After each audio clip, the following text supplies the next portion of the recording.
Actually, wasn't.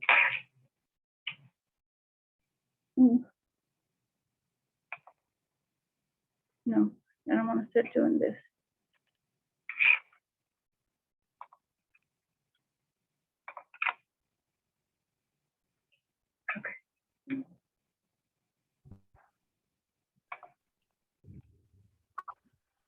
Okay, so you can just go ahead and start. Thank you. Good evening. My name is Sandra, and I'm going to be your Spanish interpreter for the day. We just want to give you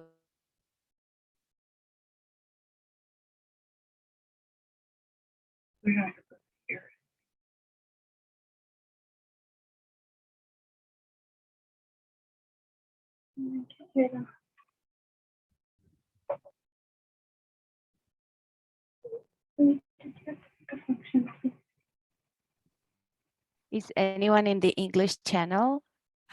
Could you?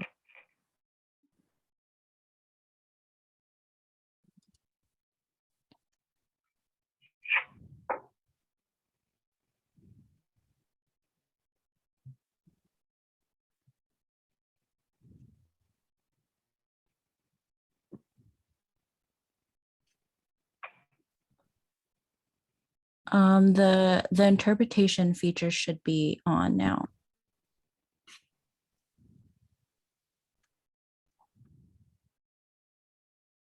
Okay.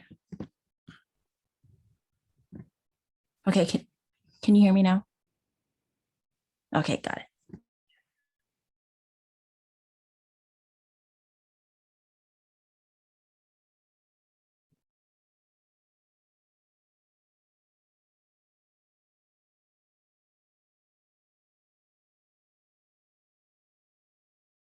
Okay.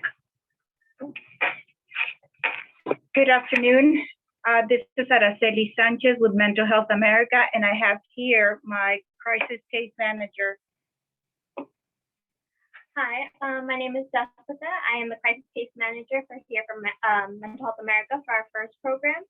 And I will be giving the presentation on anxiety and stress post-COVID. And we can go ahead. I'll be sharing a PowerPoint with everyone. So I'm going to go ahead and start sharing the screen.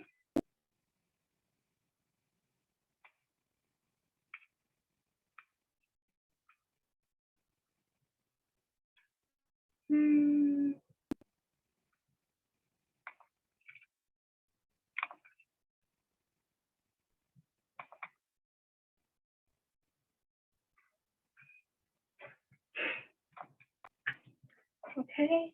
Does everybody see? Can everybody see the screen?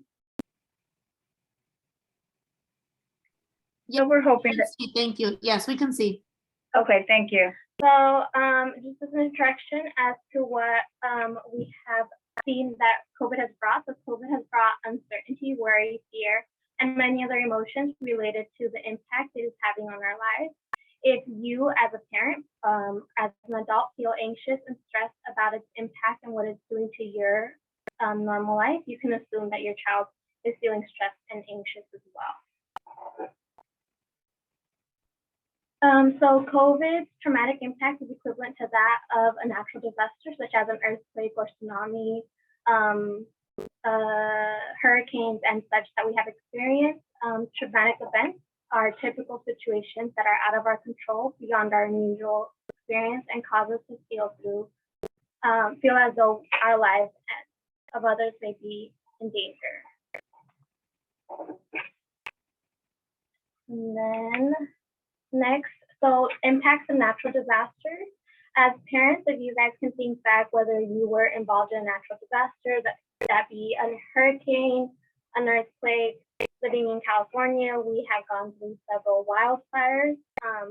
So one impact that I know that I've lived through were wildfires. And as a child of traumatic experience of a wildfire, I remember going back to school after being out of school for about 2 months, feelings of fear, anxiety, and stress over what is going to happen if a fire starts now.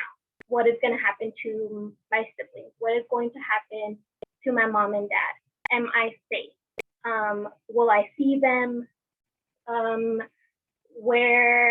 What is the safety plan that my teacher's going to do? What is the safety plan that I have with my friends?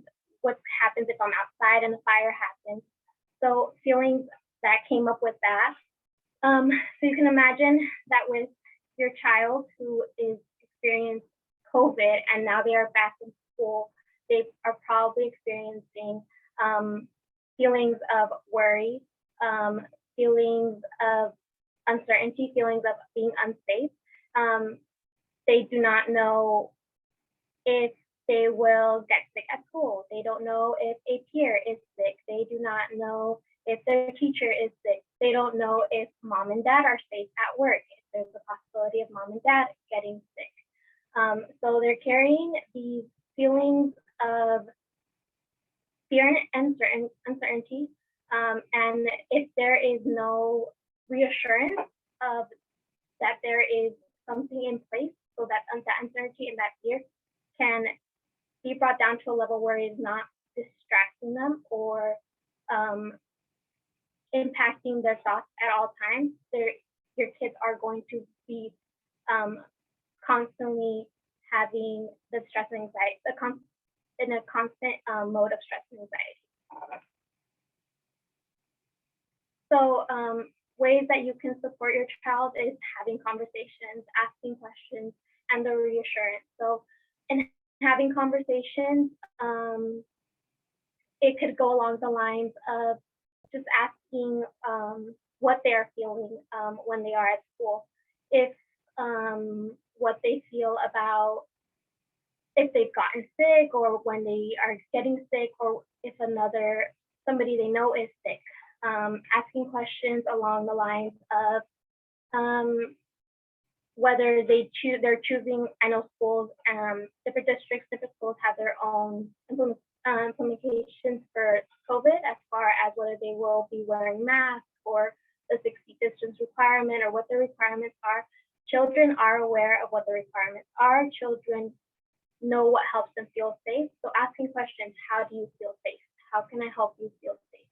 Validating what they are feeling as far as feeling safe. So validating their desire to want to use masks, validating their desire to want to keep 6 feet distance, and then including their staff or whoever is at it constantly with them, including them in how they're feeling and having them validate those feelings as well and those concerns. So that comes with the reassurance and the asking questions. Validating feelings, providing understanding on what they are hearing, seeing, and experiencing. That comes along with if you have the news on, if you read and stay updated to everything as far as COVID, chances are your children are around you and they are listening. Children listen, they take in even when you feel that they are not. So if breaking news happens and COVID is up again and you are voicing your own concerns and of the fear of being prepared, chances are your child heard it and they are now experiencing the same feelings you are experiencing. So providing them with understanding, breaking that down for them to a point where they can understand it, that is a great form of support for your child. Another one, creating a safety plan or checklist. So after having a conversation with their child and they have voiced their concerns that they do not feel safe or they want to know what to do if they are exposed at school or if there is somebody sick at school or there is someone sick at home or things of that nature, providing a safety plan or checklist that your son or daughter, your child can go through every morning before they leave for school or go over with you on a weekly basis is a great form of support, and also providing stability and certainty to avoid the feelings of anxiety and stress. Some signs of stress and anxiety. So unwanted thoughts and nightmares. Those can come during the day. Again, nightmares would be at night.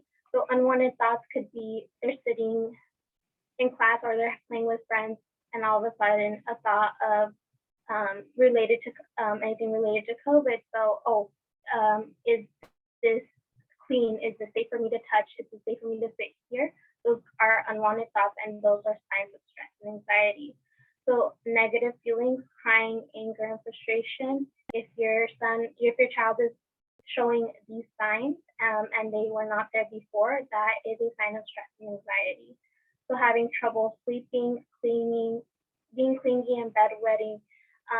If your child has never shown these signs before, that is another one of stress and anxiety, and that is something to look into. And these are where you would start to ask questions and to try to understand where these, why these are happening. Being forgetful, unfocused, low academic achievement. Again, if those are behaviors that were never in place before, and they are there now. Now that they are back at school and now that they're entering what would be a normal life again, that is a sign of stress and anxiety. And a conversation, having a conversation in place with them could give you more clarity as to why it is that they're feeling what they are feeling and showing the behavior that they're showing. So right now I want to open the floor to any questions that anyone might have.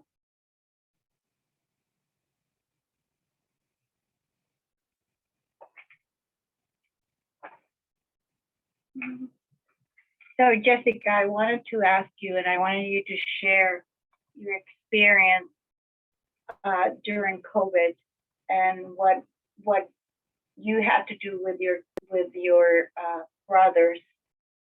How was that? Yes. So I, at the time of COVID, was working at a school. I was working as an instructional aide. So I had younger brothers come at home, and I would change roles into teaching them.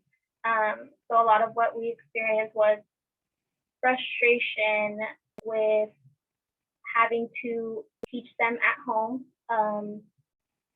It is not the home is not a learning environment. Their home is their home environment. Their home is where they get to see kids, they get to play, they get to watch TV. So having to switch that environment into a learning environment brought a lot of frustration, a lot of new behaviors, behaviors such as yelling or fighting with siblings or arguing with parents. Those are behaviors that we saw in the home. And it took time to get them acclimated to switching and making a certain area of the home a learning environment that could be similar to what they would have at school. And then after COVID and having them to be able to return to school, we had to again readjust to them returning to school, being in a learning environment, not being able to be doing homework in pajamas or in front of a computer. So the children now are experiencing, there's no stability for them. They're jumping from one environment to another environment, seeing different faces, going back to seeing faces they're familiar with. So we needed to provide conversations and reassurance constantly with this is what is happening now and this is why this is happening now, in order to provide them that stability and that certainty that they need to know that things are going to be okay, even with the constant changes. And I know there was conversations that to understand what the kids are feeling when they went back to school. It was like going back to school for the very first time, entering school for the very first time, relearning what were the social cues that you were supposed to follow, what were the friends and that were your friends and stay your friends during COVID, and also carrying the losses that your family probably went through during the pandemic as well. So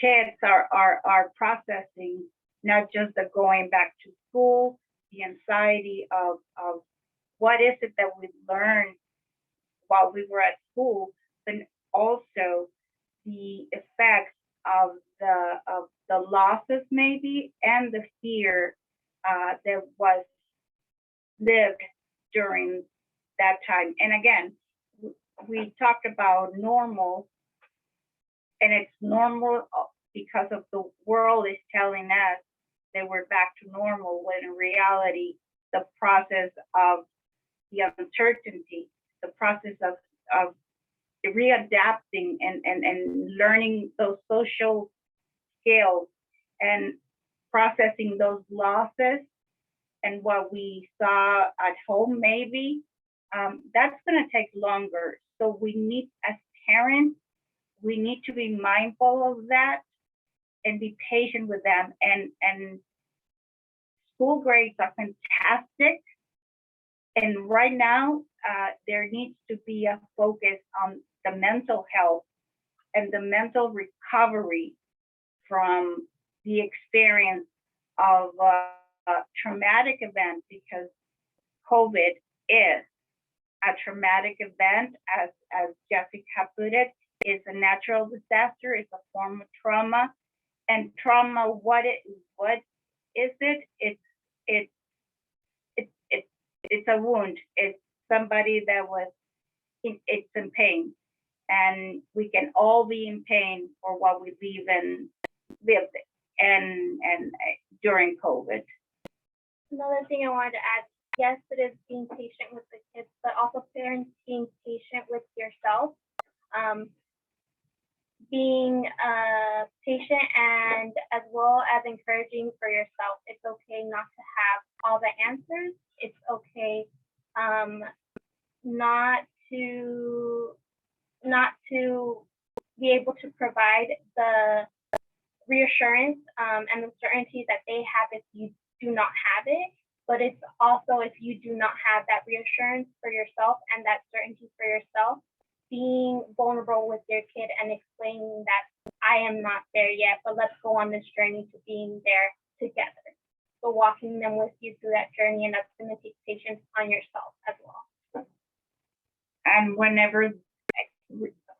and remember that if these feelings are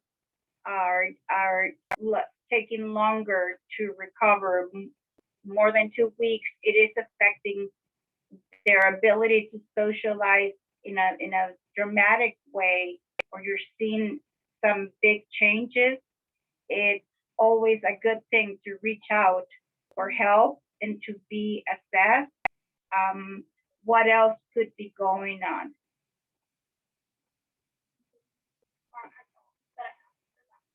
And so again, we open the door for questions that anybody may have.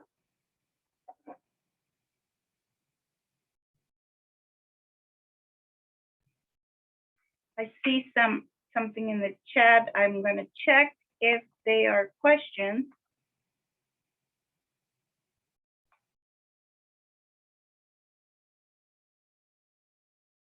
Okay, this is in regards to interpretation. Okay, it's in regards to this being both in Spanish and in English. So there were no questions so far, or to this point.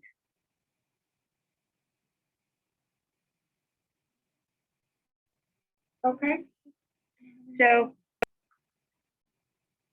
with that, we hope this brings some awareness and help. We're here to help. Your school is doing this to support your journey as well. And as mental health and other providers that your school may refer you to, feel free to contact them as well. And thank you very much for being here. Kudos to you for being here this afternoon. And I know you probably will see this maybe later on in your YouTube channel. So hope to hear your questions then. Thank you very much. Thank you.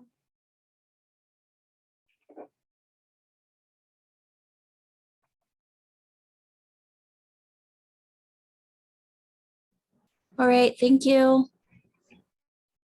Was that Thank it? you. Yes. Okay. All right. Have a good day.